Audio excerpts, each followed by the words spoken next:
Hello बच्चों, कैसे हैं आप सब। उम्मीद है कि बढ़िया होंगे।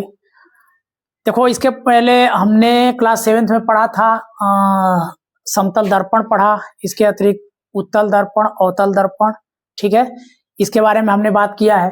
अब हमारा जो अगला टॉपिक है वो है प्रिज्म। देखो, प्रिज्म क्या है।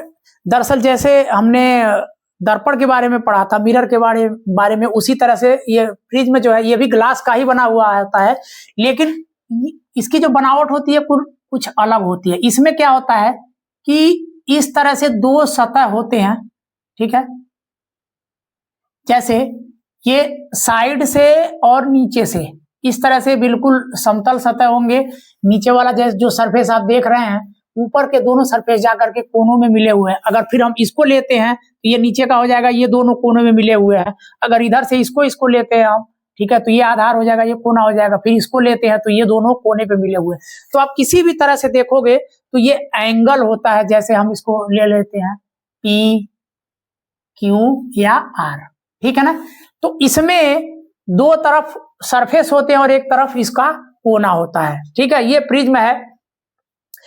प्रिज्म में क्या होता है कि आपने इसके पहले पढ़ा है कि जो प्रकाश होता है, प्रकाश कितने रंगों से मिलकर बना होता है। प्रकाश में 7 रंग पाए जाते हैं। प्रकाश में 7 रंग पाए जाते हैं, ठीक है ना। प्रकाश में 7 रंग पाए जाते हैं, ठीक है। देखो, ये जो 7 रंग पाए जाते हैं, इसका सबसे पहले जो पता लगाया था वो लगाया था, किसने लगाया था? आइजक न्यूटन ने। इनको सर की उपाधि दी गई है, सर आइजक न्यूटन, ठीक है ना। यानी जो प्रकाश है, प्रकाश में 7 रंग होते हैं, इसका जो सबसे पहले पता इन्होंने ही लगाया था। इन्होंने क्या किया था, प्रिज्म पर ये जब प्रकाश की किरणों को जब गुजारा था, चूंकि प्रकाश जो है आपको सीधा सा पता है कि 7 रंगों से मिलकर बना है और ये सफेद रंग होता है। मतलब सफेद रंग का मतलब ये पारदर्शी होता है, ट्रांसपेरेंट होता है, ठीक है। और जैसे ही ये प्रिज्म पर पड़ता है, इसको हम फिगर को यहां बनाएंगे तो आप देखोगे कि सपोज करो ये है आपका प्रिज्म, ठीक है। अब अगर कोई प्रकाश की किरण अगर सपोज करो यहां पर पड़ती है,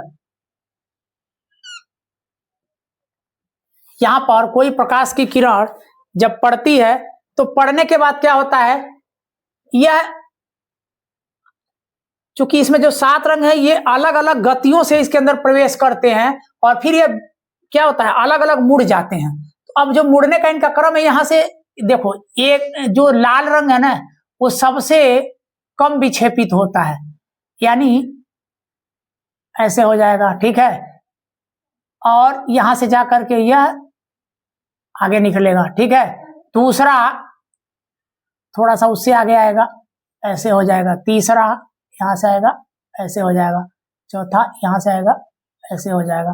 पांचवा ऐसे हो जाएगा और छठवां जो है ऐसे हो जाएगा। तो मतलब क्या हुआ कि जो प्रकाश की किरण है इसमें आप देख रहे हो ऐसे है। देखो,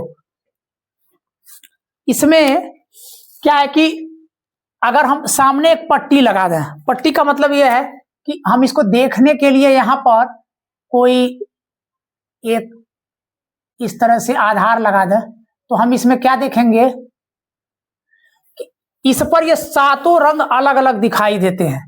अब इसको क्या क्या कहते हैं, ये जो है इसको हम कहते हैं बै, इसको कहते हैं नी, इसको कहते हैं आ, इसको कहते हैं ह। 1 2 3 4 5 6 हुआ है, ठीक है ना। एक और बना लेंगे, ह, ई, उसके बाद है 7 होना चाहिए ना। तो देखो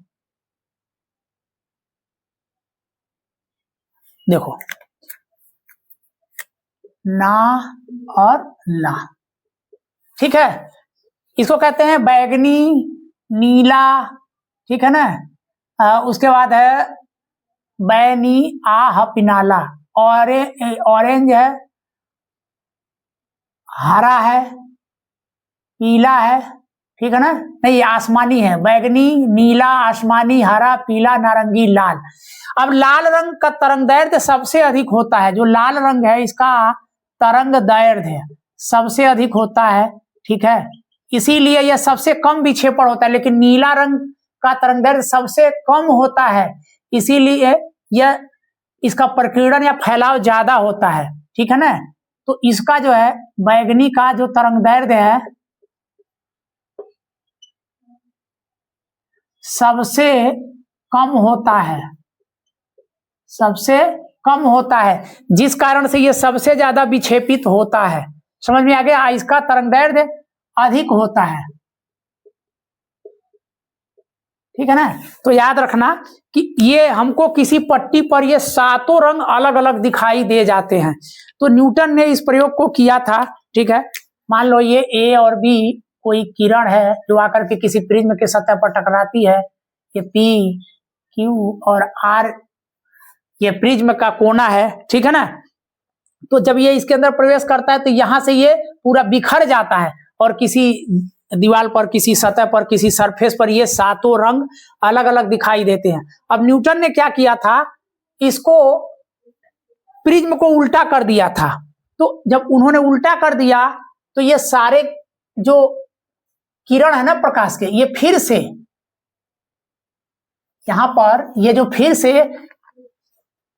एक जगह एकत्र हो जाते हैं और इसकी संरचना कुछ इस तरह से हो जाती है।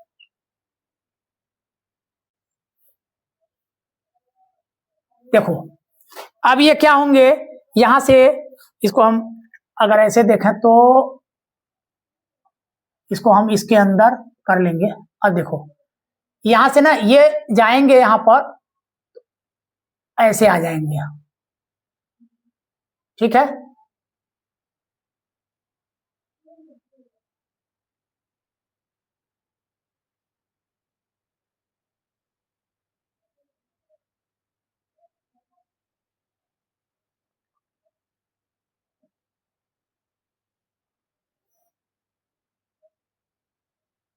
ये इस तरह से जाएंगे और सारे जो जा करके ना यहां से एक बिंदु पर सब मिल जाएंगे।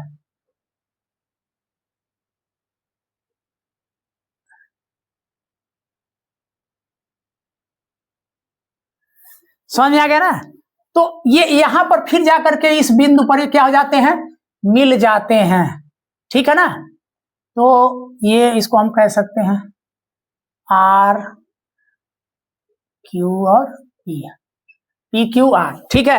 तो देखो यहां से सफेद प्रकाश चली थी, ये सफेद प्रकाश, ये जो सफेद प्रकाश है जैसे ये सीधे प्रिज्म के सरफेस पर जब टकराती है तो इसमें जो सातों रंग के जो प्रकाश हैं उनका तरंगदैर्ध्य अधिक अलग अलग होता है। तो जब तरंगदैर्ध्य अधिक होता है, वेवलेंथ इनका एक दूसरे से डिफरेंस होता है, तो ये क्या करते हैं, ये एक दूसरे से अलग हो जाते हैं और अलग होने के बाद देखो सात अलग अलग यहाँ जो प्रकाश हैं वो बिखर जाते हैं और ये जो सरफेस है इस सरफेस पर जाकर के अलग अलग पट्टियों के रूप में दिखाई देते हैं। तो इन्हीं पट्टियों को हम क्या कहते हैं, स्पेक्ट्रम कहते हैं। क्या कहते हैं, स्पेक्ट्रम, लाइट स्पेक्ट्रम ये कहलाते हैं, ठीक है। सातों पट्टियों का अलग अलग दिखना स्पेक्ट्रम कहलाता है। अब ये क्या है, VIBGYOR, विबग्योर, ठीक है। अब विबग्योर को अगर आप देखते हैं यहां पर तो समझ लीजिए इसको V से वायलेट होता है, ठीक है ना, इसको बैगनी कहते हैं। उसके बाद I से इंडिगो होता है, इंडिगो का मतलब जो गहरा नीला होता है, डार्क नीला, ब्लू, ठीक है। उसके बाद यहाँ B से ब्लू होता है, ये हल्का आसमानी वाला नीला है, ठीक है। G से ग्रीन हरा, Y से येलो पीला, O से ऑरेंज नारंगी और R से रेड लाल, ठीक है। तो इसको इंग्लिश में पढ़ते हैं VIBGYOR, विबग्योर, और हिंदी में पढ़ते हैं बैनियाहपिनाला, बैगनी नीला आसमानी हरा पीला नारंगी लाल।